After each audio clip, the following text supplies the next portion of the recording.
when they approach and we do this thing called standoff, where we get to stack, we're trying to position ourselves at a 45-degree angle at the appropriate standoff distance, whether it's covered or uncovered. The reason being is the explosion is going to come not perpendicularly, or it's going to go laterally. But generally, the safest place to be is at a 45-degree angle. And these guys have the luxury of position where that doorknob goes. By them putting it in the place that they're putting it, it's going to go to their right. Good, good.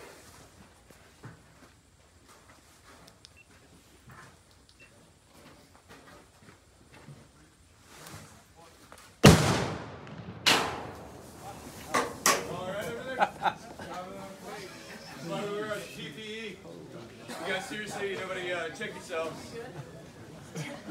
Alright, like we said. Hey, if somebody grabs the doorknob, check it with piano fingers like you're touching a hot barrel for a machine gun. Make sure it's not hot. Pass it around so they can see the effect. Like I said, the appropriate standoff distance is 6 foot. This is this thing's for babies. You know, they play with these things in incubators. This is a little baby charge. But as you can see, 72-foot max fragmentation. Would that have killed you? I don't know. I hope it wouldn't hit your teeth. But anyway, we're going to move on. Det linear charge is 22 foot of explosive material. There's two 80-inch strips with a 92-inch strip down the center, leaving a priming bay for us to prime into with a blaster cap. You guys are good. What effect you're going to get out on a wooden door, it's going to make a slice or a cut right down the middle. If it's a metal door, it has metal in it, it's going to do what we call the taco effect. It's going to bend in the door and send it inside of the room. Now, this one can be tricky if you're talking about putting it on the door. We kind of gamed the game and put a material that it would stick to.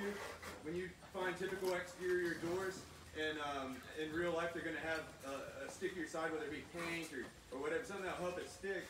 But it's something the breach team is always struggling with. This is our kryptonite, something that we're always trying to battle against. We're always trying to decrease our time on target, because when you're handling high explosives and trying to place them on a hostile environment at target, the last thing you're trying to do is get in a gunfight. It makes sense, right?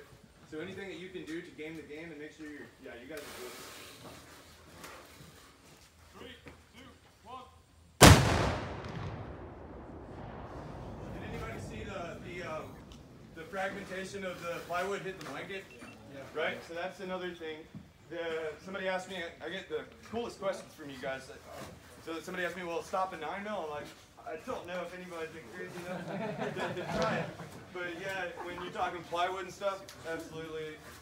That was the cutting effect that we were looking at.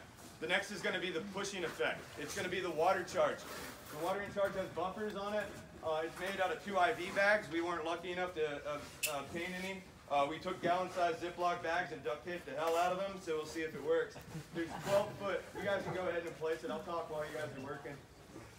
So this is only 12 foot of deck cord, and this is made for a heavy exterior wall. You saw what the effects were at 22 feet, but then if we put that up on this exterior door, metal door, it might not be as effective as just 12 foot with a buffer to use the push principle.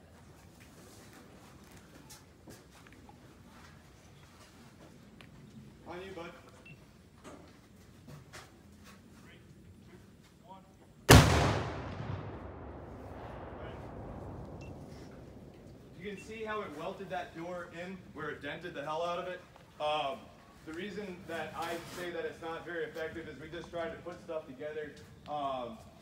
We weren't able to get it. These actually came from the barracks that we demolished, and we took their doors over them. But it was connected to the right side with hinges, but it wasn't connected to the left side. Kind of like if you drop kicked a door that was just a little wobbly, your energy would not be focused. If it was locked on both sides, that energy would be concentrated, and one side or the other would give. But since it had wiggle room, we have a failed breach. But hey, like I said, that's why we come in with these bad layers, right?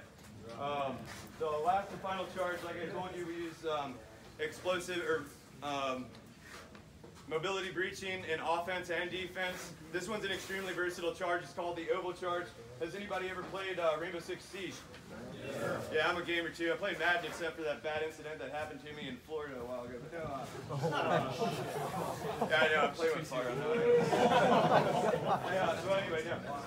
Rainbow Siege actually did a pretty cool job of making this anatomically correct as far as very accurate charge. It'll get you through an exterior wall. It'll get you through a roof. And it'll also get you through a non-reinforced concrete. Not yet. One second, I'm still talking about it. Sorry about that, guys.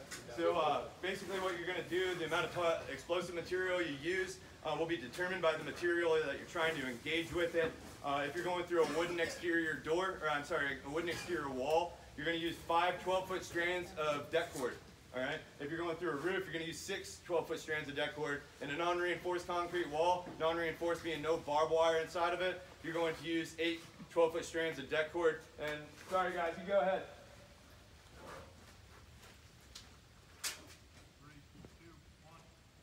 So what we're looking for is to make a man-size entry point on all the materials that I just listed. And you can see how effective it is, right? If I wanted to make you a heart-shaped cutout just because you wanted to, I don't know, have fun at a demo range, you could. Anything you wanted, if you wanted to tell me you wanted to drive a 4-wheeler through the side of this building here, we can make it happen. Like I was saying, in a defensive application, say you have a squad in a listening position observation post, and you know from intelligence, some overhead imagery or whatever, there's only one entrance and exit inside of a compound. Hey, you don't like your boys being in there, it's fine. Attach some engineers or 51s with you, have them rig up one of these charges so you can have an emergency extract position ready to blow, assuming you have an appropriate amount of standoff to where you take fire, that exit position becomes a bullet funnel. Just peel out like bandits in the night in the back of the building.